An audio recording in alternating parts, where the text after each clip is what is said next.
I ran into some friends in the parking lot the other day, and one of them said, Father, it's weird that like Lent is around the corner and you're like not sick.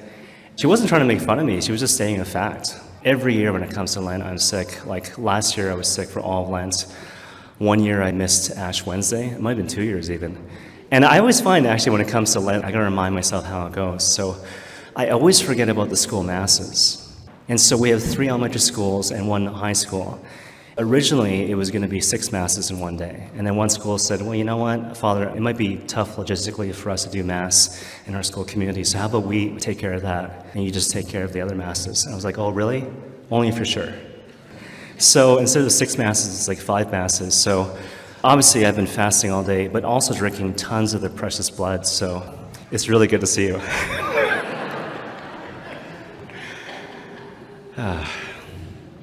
So I guess we better talk about prayer, fasting, and almsgiving, right? Because that's the thing to do on Ash Wednesday. And so Father John Ricardo is this really notable American priest, and he's really good at keeping it real. And so I remember he was doing sort of an exegesis with regards to this passage involving John the Baptist. And again, he has this really great way of keeping it real and kind of making the gospel seem relatable and grounded in real life. And so I remember he was telling this story. And he said, okay, so John the Baptist, right, this is early on in Christ's ministry. He's hearing things. And when Jesus is preaching, he's doing miracles, casting out demons, curing the sick. And yet, John the Baptist is in prison. And it's not like a nice prison, if prisons can be nice. It's like an Old Testament prison, right? So it's like a hole in the ground, stay there type thing. And so here's John the Baptist, the holiest man ever born of woman, in the words of Christ himself, the cousin of Jesus. And so basically what he does is that he sends a messenger to Christ. And basically what the messenger is meant to say is, are you really him? Are you really him? Because I hear all these wonderful things you're doing, and yet I'm in a hole, rotting away, even though I'm trying my best to live a good life. Now, that's just a certain example, but I've always remembered that when it comes to the gospel, right? So anything you can't reduce to the incarnation, like the nitty-gritty, the real, that which is authentic, there's something kind of not Christian about that.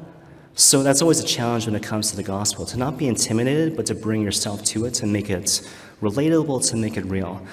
With that in mind, think about the story of the rich young man, right? So there's different ways to kind of frame it, but basically, here's this guy, and he goes up to Christ, and he's like, look, I'm trying my best to be a good person. I say my prayers, I try my best to go God's way.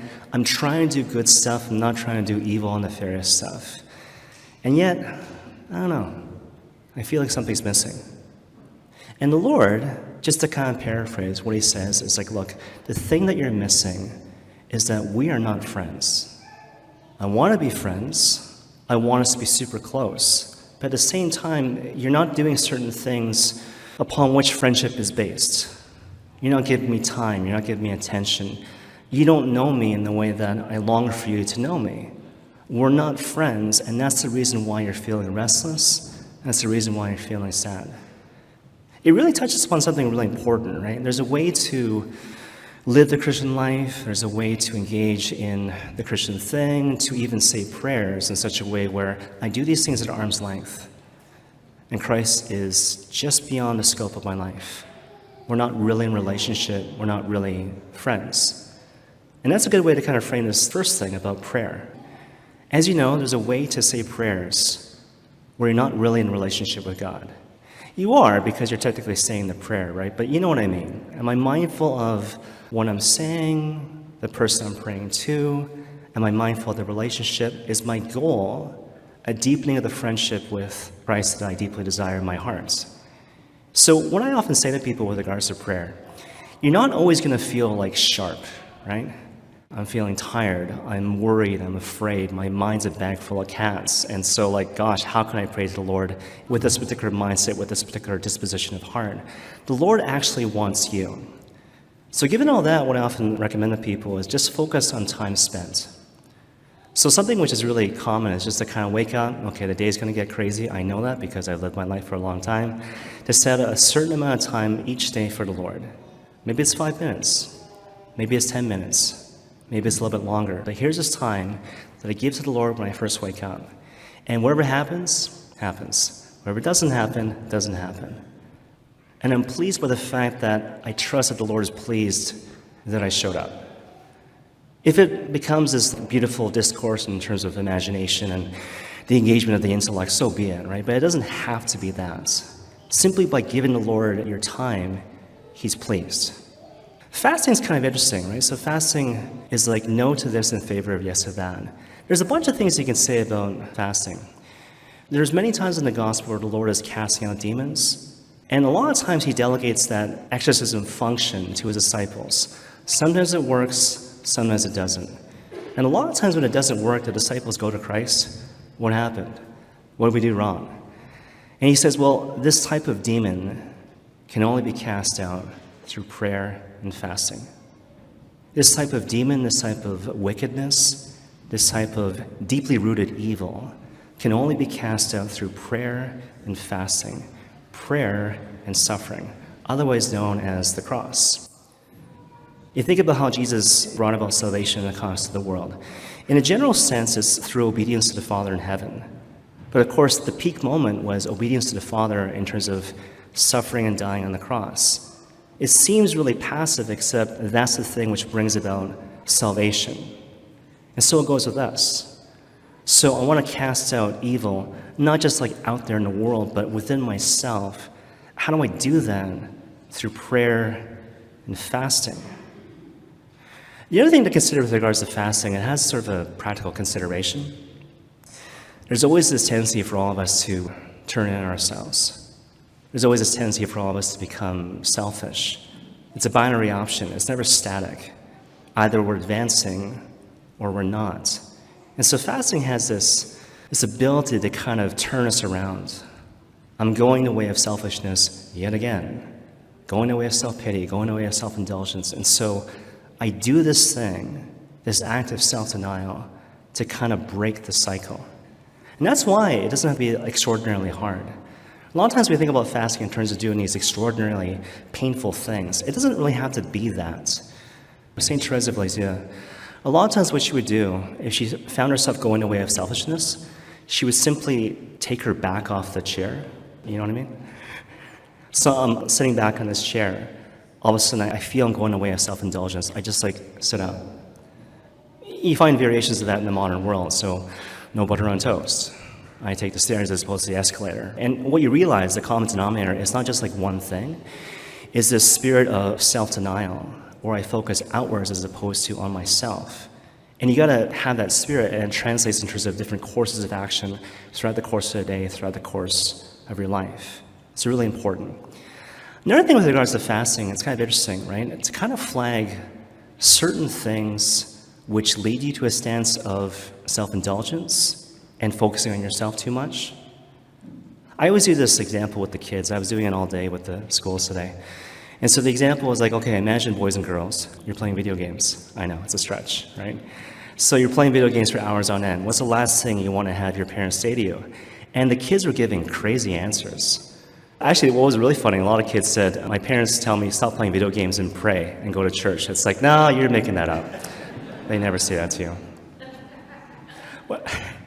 What I was looking for was the last thing you want to have said to you when you're playing video games for hours on end is, hey, can you stop that and help me with this thing? The dishes, doing the mopping, whatever the case may be, right? Can you stop doing this thing so you can help me in my position of need? For some reason, when you're playing video games for hours on end, you find that particular request massively irritating. But when you kind of pause and take a step back, it's like, that's crazy. I'm doing this thing which I find pleasurable, to the point at which if someone asks me for help because they need my help, I'm annoyed. Now, obviously, there's all sorts of adult equivalents for that, right? So binge watching on TV, social media, internet, that type of thing, right? But to be smart about it, like what can I flag in terms of my life, my habits, my lifestyle, which lead me to a stance of self-indulgence? Now, with regards to almsgiving, the focus not so much on money, but like time and attention.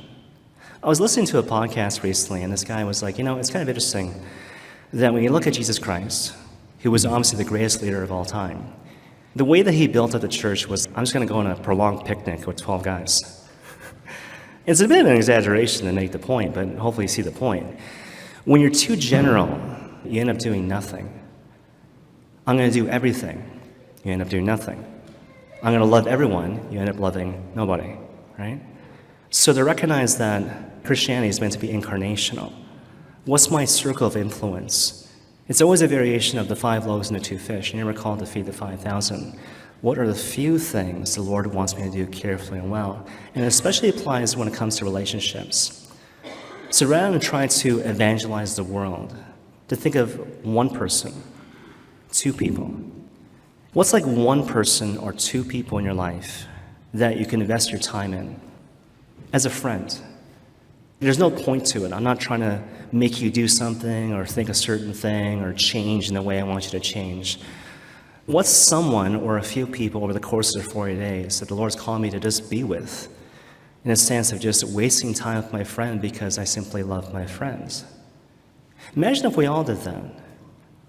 How valuable that would be in terms of building up the community, building up the mystical body of Christ. You're not in a rush, right? Every Mass we have these amazing musicians. And basically at the 10 o'clock Mass this past Sunday, it was Don's choir, except Don wasn't there. At first it was just Chris. It was just his son, Chris. And I went up to him and I was like, "Are you the only person here?" And he's like, "Well, we'll find out." Eventually Julia showed up, so then it was 2 of them. And then eventually, near the end of the Mass, some people showed up as well. But if you've ever been to St. James on the weekend, it's getting like pretty tight. So a lot of people. And so they had to sing 2 songs during communion. And so what happened is Chris just came up with a second song that he sang by himself.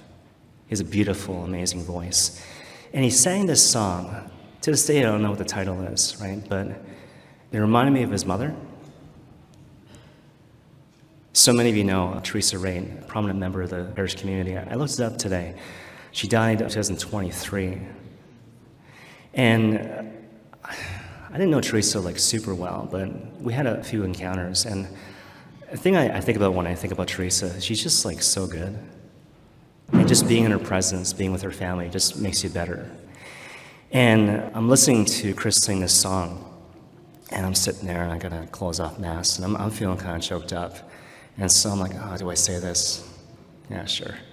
So I stood up, and I'm like, "You know what? That song reminds me of your mom." And I had to collect myself again, and we closed off Mass, and that was that. And it was a really powerful moment for me because it kind of hit me all of a sudden then. We're a parish family. Like, I've always known that, but that really drove it home. And so with that, I just want to share with you this one thing. I remember a long time ago, before I knew that movies were a thing for me, I was trying to give up stuff, and I was talking to a priest who was very conventional and straightforward. And so he said, "Well, maybe for Lent, you want to give up movies." I was like, "Oh, no." And then I did. And then later on, I talked to my current spiritual director, and he's like, "You should never give up movies for Lent." This is how God feeds you, and by extension, the people of God. So I don't know, like when you're tired and you're watching movies, you don't want to watch anything new. It's almost like playing an old relaxing song that's like a old sweater and stuff, you know. So I find what I'm doing is I'm watching movies that I've seen multiple times before, so I don't have to follow the plot. I can just kind of relax. I can drift in and out, and it doesn't matter. And so recently I was watching Avengers Endgame. It's funny when you watch movies a second time around, and you're not focused on the main thing, but you allow your mind to drift to like other things, secondary characters, secondary plots. And basically, to make a long story short, the movie begins with this major tragedy, which affects the world, but also affects the individual characters. And people react in different ways. Some people plunge themselves into work, and there's this one guy, what he does is that he literally moves to Japan, and he starts killing people. So basically, you know, I feel like I've lost my family forever. I feel like I've lost meaning and purpose, and so I'm literally going to go to a far distant land and distract myself from my pain by hurting other people. And what happens is best friend shows up, and they have this long history. Without looking at her, he's like, "You shouldn't be here." And then she says, "Neither should you." We all have friends, but there's certain friends who who love us so much that they will force us to see the truth, whether we want to see it or not. And here's this friend, I pursue you to the ends of the earth so you'll see the truth. And so what she says to him is look, I think we found possibly a way to make things better. And he's like, don't. And she's like, what? He's like, don't give me hope. And then she says, I'm sorry I couldn't give it to you sooner. And she holds his hand and they go on this great adventure. When you think about sin, you can look at it like, oh, it's a betrayal of trust, an abuse of one's freedom. But I was watching this scene from this movie and I thought, this is a really good way to look at sin. Sin is like I've lost hope. And maybe I lost hope a long time ago. And I'm hurting people. I'm hurting myself. And this way of living, where I'm basically despondent, I'm so used to that, I don't even realize I'm hurting. For me, it's just the way I live my life. And I just want to tell you at the beginning of Lent, that God is real. And God is powerful. And don't lose hope. Lent has this amazing ability to change our hearts and make things new. That's the whole thing, right? It's the thing that Christ alone can do. Light from darkness, life from death. And so maybe you begin this season and you're like, oh, man, I don't know how I'm going to even begin to work my way out of the darkness. You don't need to know. The only thing you need right now at the beginning of Lent is to have hope. Somehow, in some way, the Lord will make all things new.